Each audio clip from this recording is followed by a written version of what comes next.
जाती है। उसे याद आता है कि एक बार उसने अपनी दादी से पूछा था, दादी ये मशीन काफी पुरानी हो गई है, तो क्यों ना हम नई मशीन को खरीद लें। तब उसकी दादी ने कहा, पागलों जैसी बात मत करो, पुरानी मशीन से कॉफी ज्यादा अच्छी बनती है नई मशीन की तुलना में। तब हयातो डिसाइड करता है कि अब वो उस मशीन को भी साफ करेगा। तभी वहाँ पर ओनो आती है जो हयातो से कहती है, ये मशीन दादी के लिए काफी ज्यादा इम्पोर्टेंट थी, तो प्लीज इस मशीन को यहाँ से मत निकालना। हयातो कहता है, मैं इसे नहीं निकालने वाला, मैं तो बस इसकी साफ सफाई कर रहा था। ओनो कहती है, दरअसल हम लोग खाना खाने जा रहे थे, इसलिए मैं तुम्हें भी बुलाने के लिए आई थी। हयातो कहता है, मुझे कैफे साफ करने में समय लगेगा, तो तुम लोग पहले जाकर खाना खा लो। लेकिन ओनो कहती है, नहीं, हम सभी लोग साथ ही बैठकर खाना खाएंगे। अगले सीन में हम देखते हैं, ओका हयातो से पूछती है, हे ठरकी, तुमने पूरे कैफे की साफ सफाई कर दी ना? लेकिन हयातो कहता है, मुझसे इस तरह से बात मत करो। तभी वहाँ पर ओनो भी खाना लेकर आ जाती है। ओनो ओका से कहती है, उसे इस तरह से बात मत करो, क्योंकि हम लोग एक फैमिली है। इसके बाद ये सभी लोग वहाँ पर बैठकर खाना खाते हैं। हयातो को रियलाइज होता है कि ये सच में बहुत ही प्यारा मोमेंट है, क्योंकि वो सभी मिलकर एक साथ बैठकर खाना खा रहे थे। उसे ओनो की एक बात याद आती है कि उसने दादी से वादा किया था, वो सभी मिलकर एक साथ एक परिवार की तरह बैठकर खाना खाएंगे। और यहाँ से सीन चेंज होता है, हम हयातो को बाथरूम में नहाते हुए देखते हैं। तभी वहाँ पर ओका आ जाती है। वो हयातो को इस हालत में देखकर बिल्कुल शर्मा जाती है। ओका कहती है, तुम यहाँ क्या कर रहे हो? हयातो कहता है, दरअसल रिहो ने कहा था तुम बाथरूम में पहले जाकर नहा सकते हो। ओका कहती है, एटलीस्ट तुम बाहर बोर्ड तो लगा सकते थे ना। और हमें एमी काफी गुस्से में दिखाई दे रही थी। एमी कहती है, मैंने पहले ही कहा था मैं कैफे की सारी लड़कियों को प्रोटेक्ट करूंगी। और इतना कहने के बाद वो हयातो की सुताई कर देती है। और अब हम अगले दिन का सीन देखते हैं। हयातो सभी लड़कियों को बताता है, अब हम इस कैफे की रीओपनिंग करेंगे और मैं इस कैफे का ओनर हूँ, तो एटलीस्ट मुझे कॉफी तो बनानी आनी चाहिए। वो ओनो से कहता है, ओनो तुम सर्व करने का काम कर सकती हो। तभी ओका हयातो से कहती है, मुझे नहीं लगता कि तुम अच्छी कॉफी बना सकते हो। तब हयातो मन में सोचता है, it's time to surprise all the girl. इन्हें नहीं पता मैंने दादी को कई बार कॉफी बनाते हुए देखा है।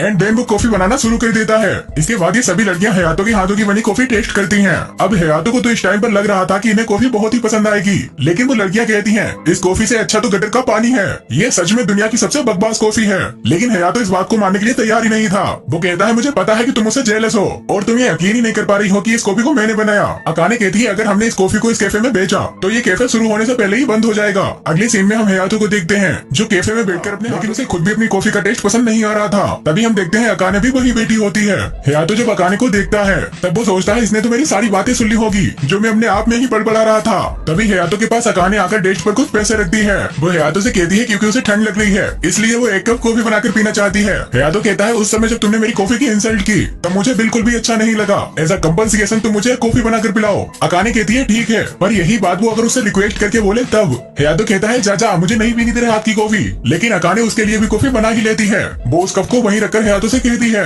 अगर तुम्हें इस कॉफी को पीना है तो पी लेना। एंड देन वो वहाँ से चली जाती है। हयातो उस कप को उठाकर उसकी पहली सिप लेता है और उसका टेस्ट हयातो को देख वो यहाँ से उठकर अकाने के पास जाता है। वो उसे कहता है, क्या तुम्हें मेरी दादी ने कॉफी बनाना सिखाया? जिस पर अकाने कहती है, हाँ। तो हयातो उसे कहता है, क्या वो उसे भी कॉफी बनाना सिखाएगी? जिस पर अकाने उसकी ओर देखने लगती है। हयातो अगेन उसे कहता है, क्या प्लीज वो उसे कॉफी बनाना सिखाएगी? तभी अकाने को दादी की एक बात याद आती है। उन्होंने अकाने से कहा था हयातो सभी से काफी रूडली बिहेव करता है और वो सारे काम बिगाड़ देता है, लेकिन इसके बाद वो सभी से माफी भी मांग लेता है और ऐसा करते हुए वो काफी क्यूट लगता है। और ये सब अकाने के सामने हो भी रहा था। अकाने कहती है, तुम काफी क्यूट लग रहे हो, जो सुनकर हयातो को थोड़ा ऑकवर्ड फील होता है। एंड देन वो वहाँ से जाने लगता है। तभी अकाने उसका पीछे से हाथ पकड़ लेती है। वो कहती है, रुको, मैं तुम्हें सिखा दूंगी। इसके बाद हम इन दोनों को कॉफी मशीन के पास देखते हैं। हयातो सोचता है कहीं दोबारा से ये मेरे साथ कुछ उल्टी सीधी हरकत ना कर दे।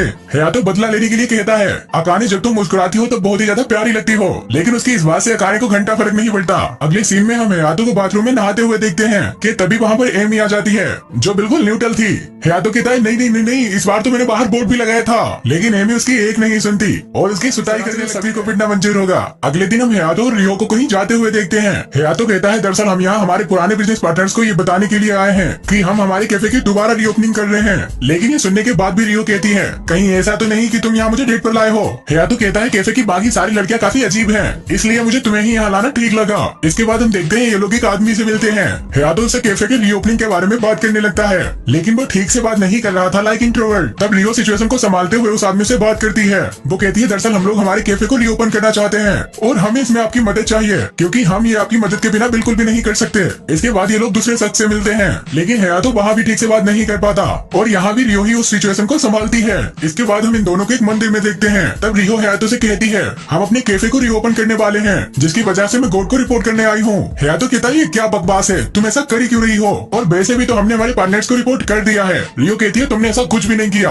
तुम वहाँ बस चुपचाप खड़े रहे, क्या तुम इसे बात करना कहते हो जाता है। रियो कहने वाले हैं तब मुझे लगा कि तुम्हारी सॉल्विंग स्किल काफी अच्छी होगी, पर सच में तो तुमने मुझे काफी डिसअपॉइंट किया, और अगर तुमने अपने बिहेवियर को चेंज नहीं किया तो तुम इस कैफे को कभी हैंडल नहीं कर सकते। देन हयातो को भी अपनी दादी की एक बात याद आती है। उसकी दादी ने उसे बचपन में कहा था जब तुम किसी काम को स्टार्ट करते हो तब तुम्हें वो हर मुमकिन कोशिश करनी चाहिए जो तुम कर सकते हो। हयातो कहता है तुम ठीक ही कह रही हो, मेरी रिसॉल्विंग स्किल बिल्कुल भी अच्छी नहीं है, लेकिन आगे से मैं इस बात का ध्यान रखूंगा और अपने आप को और भी बेहतर बनाऊंगा। और इतना कहकर वो वहाँ से जाने लगता है। रियो उसे कहती है आखिर तुम कहाँ जा रहे हो। हयातो कहता है मैं दोबारा से उन सभी से बात करने जा रहा हूँ जिससे मैंने ठीक से बात नहीं की, पर इस बार मैं सभी से अच्छे से बात करूंगा। और हयातो की बातें रियो को बिल्कुल खुश कर देती हैं। तब रियो अपनी स्कर्ट उठाकर उसे अपने वर्टिकल लिप्स दिखाने लगती है और वो कहती है मोगेम्बो तुमसे खुश हुआ, तुम जब तक चाहो इन्हें देखकर एंजॉय कर सकते हो।